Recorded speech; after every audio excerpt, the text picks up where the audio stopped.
রূপনগরে পোড়া কারখানা থেকে আরেক লাশ উদ্ধার। দুর্নীতি করলে উপদেষ্টাদেরও বিচার হবে, বলছেন অলি আহমেদ। ফেব্রুয়ারিতে নয়, জানুয়ারিতে নির্বাচন দিতে হবে, বলছেন নুরুল হক। এবং সর্বশেষ জানাবো, শেখ হাসিনা ইন্টারভিউ দিতে চাইলে আমি নেব, বলছেন খালেদ মহিউদ্দিন। শুনছিলেন সংবাদ শিরোনাম, এবারে বিস্তারিত।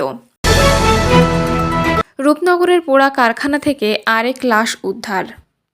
ঢাকার মিরপুরে রূপনগর এলাকায় পোশাক কারখানা ও রাসায়নিকের গুদামে অগ্নিকাণ্ডের ঘটনার 12 দিন পর আরও একজনের মরদেহ উদ্ধার করেছে পুলিশ।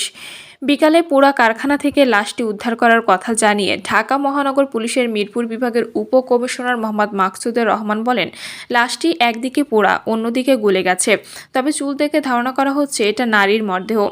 ওই অগ্নিকাণ্ডের ঘটনায় এ নিয়ে মোট 17 জনের লাশ উদ্ধার হলো জানিয়ে এ পুলিশ কর্মকর্তা বলেন, একজন নারীর নিখোঁজ থাকার তথ্য মৌখিকভাবে পাওয়া গেছে।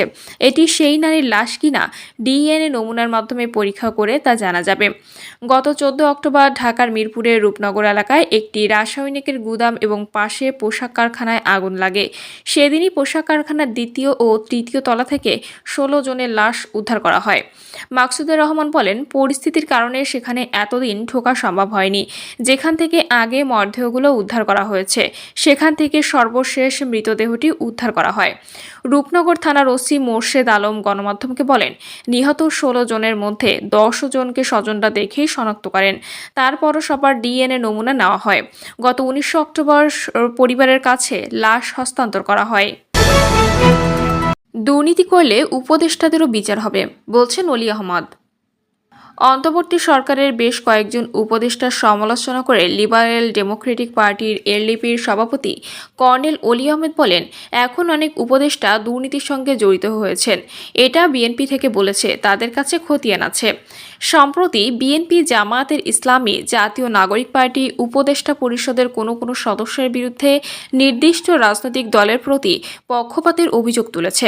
তবে সরকারের কোন উপদেষ্টার বিষয়ে আপত্তি আছে তা কোনো রাজনৈতিক দলই প্রকাশ করেনি। তবে এতে অস্বস্তিতে পড়েছেন উপদেষ্টাদের কেউ কেউ। এবার অলি আহমেদ বলেন, উপদেষ্টারা যদি মনে করেন তারা বিচারের ঊর্ধ্বে, তা ভুল, তাদেরও বিচার হবে। অন্তর্বর্তী সরকার এনজিওদের নিয়ে গঠিত উল্লেখ করে অলি আহমেদ বলেন, যাদের সরকার পরিচালনা করার ন্যূনতম কোনো যোগ্যতা নেই। লিবারেল ডেমোক্রেটিক পার্টির 20তম প্রতিষ্ঠা বার্ষিকী উপলক্ষে আয়োজিত আলোচনা সভায় একথা বলেন অলি আহমদ।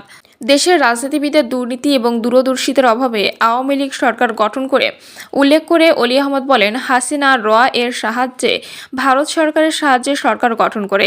একজন রাজনীতিবিদকে বুঝতে হবে আগামী মাসে কি হবে, 6 মাস পর কি হবে, 2 বছর পর কি হবে।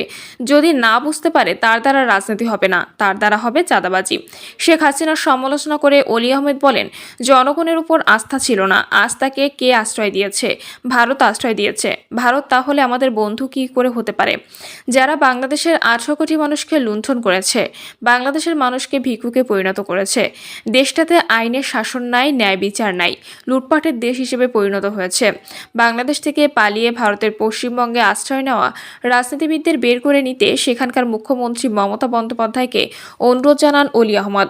পার্বত্য চট্টগ্রাম নিয়ে ষড়যন্ত্র হচ্ছে উল্লেখ করে অলি আহমেদ বলেন, চট্টগ্রাম নিয়ে অনেকে ষড়যন্ত্র করছে। সেনাপ্রধানকে আমি বলবো, কারো কথা শুনবেন না। এটা বাংলাদেশের অংশ, যেখানে প্রয়োজন ক্যাম্প করেন। সন্তু লারমার কথা চলবে না। যেখানে প্রয়োজন ক্যাম্প করবেন, এটাই হলো আপনার দায়িত্ব। প্রতিটা জায়গায় এটা আমাদের টেরিটরি, আমাদেরকে অবশ্যই ডিফেন্ড করতে হবে। বাংলাদেশকে অশান্ত করার জন্য বিশ্বের বিভিন্ন দেশ থেকে টাকা আসছে বলেও দাবি করেন অলি আহমেদ।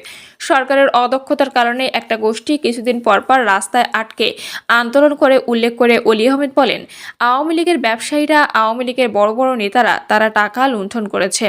বিভিন্ন দেশে আছেন, তারা প্রত্যেকে টাকা হাসিনার কাছে পাঠাচ্ছেন। এটা আমার কাছে তথ্য আছে, আমি এটা আন্দাজের উপর বলছি না।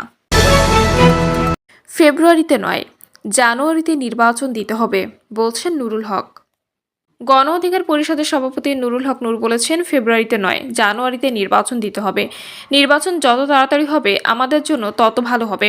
গণ অধিকার পরিষদের সভাপতি নুরুল হক বলেন, নির্বাচন সংঘাত মুখর নাকি শান্তিপূর্ণ হবে, এটা সবকিছু আইন শৃঙ্খলা বাহিনী শুধু নয়, বরং রাজনৈতিক দলগুলোর আচরণের উপর নির্ভর করবে। বাংলাদেশের নির্বাচন নিয়ে ষড়যন্ত্র চলছে। সময় মতো নির্বাচন না হলে বাংলাদেশের রাজনীতি আকাশে আবারও কালো মেঘ জমে যেতে পারে বলেও আশঙ্কা গণ অধিকার সভাপতির। গণ অধিকার পরিষদের আনুষ্ঠানিক যাত্রা শুরু হয় 2021 সালের 26 অক্টোবর। তবে এর মূল ভিত্তি ছিল 2018 সালের ঐতিহাসিক কোটা সংস্কার আন্দোলন। ওই আন্দোলনের নেতৃত্বদানকারীদের নেতৃত্বে গড়ে ওঠে গণ অধিকার পরিষদ।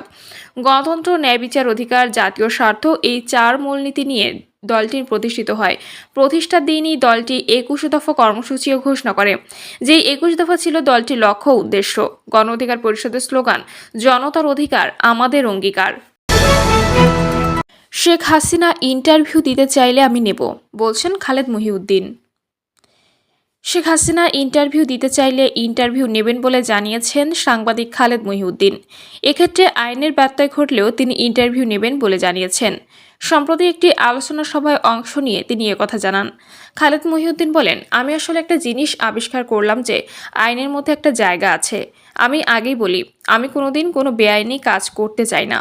আইনের জায়গাটা হলো যখন কোনো ভিকটিম মনে করবেন যে টেলিভিশনে বা সংবাদ মাধ্যমে উপস্থাপিত প্রদর্শিত কোনো ঘটনা দ্বারা আমার ইতিপূর্বে পাওয়া ট্রমা বাড়তে পারে, তাহলে এটা বেআইনি হবে। এটা বাংলাদেশের আইনেও বেআইনি, আমেরিকার আইনেও বেআইনি। তিনি বলেন, অনেকেই আমাকে বলেছেন আমেরিকা টিভিতে তো অনেক নিষিদ্ধ লোক, একটি উদাহরণও আমাকে তারা দেখাতে পারবেন না। নিষিদ্ধ কারো ইন্টারভিউ কোনো মার্কিন গণমাধ্যমে প্রকাশ করা হয়নি। তিনি আরও বলেন, এখন যদি আমাকে সাবেক প্রধানমন্ত্রী ইন্টারভিউ দিতে চান, এটা যদি আইনে কভার নাও করে, তাহলেও তার ইন্টারভিউ নেব। শুধু কয়েকটি সিট পাওয়ার জন্য এনসিপি কোনো জোট করবে না, বলছেন সার্জিস আলম। সার্জিস আলম বলেন, এনসিপি শুধু কয়েকটি আসনের সামনে রেখে সংসদে যাওয়ার জন্য জোট করার কোনো চিন্তা করছে না। এনসিপি মনে করে, কোনো রাজনৈতিক দল যদি তাদের জায়গা থেকে জুলাই সনদের প্রতিটা সংস্কার বাস্তবায়নের প্রতি কমিটমেন্ট থাকে, বিচারিক প্রক্রিয়ার ধারাবাহিকতাকে এগিয়ে নেওয়ার প্রতি কমিটমেন্ট থাকে, ভারতীয় আধিপত্যবাদের বিরুদ্ধে কমিটমেন্ট থাকার পাশাপাশি আওয়ামী লীগ, জাতীয় পার্টি সহ ফ্যাসিস্টদের দোসরদের বিরুদ্ধে লড়াইয়ের জন্য কমিটেড থাকে, তাহলে এর ভিত্তিতে আগামী নির্বাচনে তাদের সাথে জোট হতে পারে।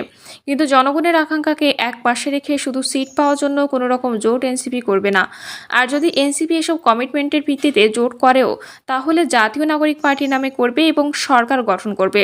জুলাই সনদের স্বাক্ষরের বিষয়ে সার্জিস আলম বলেন, অন্যান্য রাজনৈতিক দল যখন জুলাই সনদের প্রশ্নে নিশ্চয়তার যে প্রয়োজন ছিল, সেই নিশ্চয়তা কিভাবে হবে, কবে হবে নিশ্চিত না হয়ে শুধু নির্বাচনমুখী আচরণ করে জুলাই সনদের স্বাক্ষর করলো, তখন এনসিপি তাদের জায়গা থেকে মেরুদণ্ড সোজা করে সেই নিশ্চয়তা চেয়েছে এবং জুলাই সনদে স্বাক্ষর করেছি।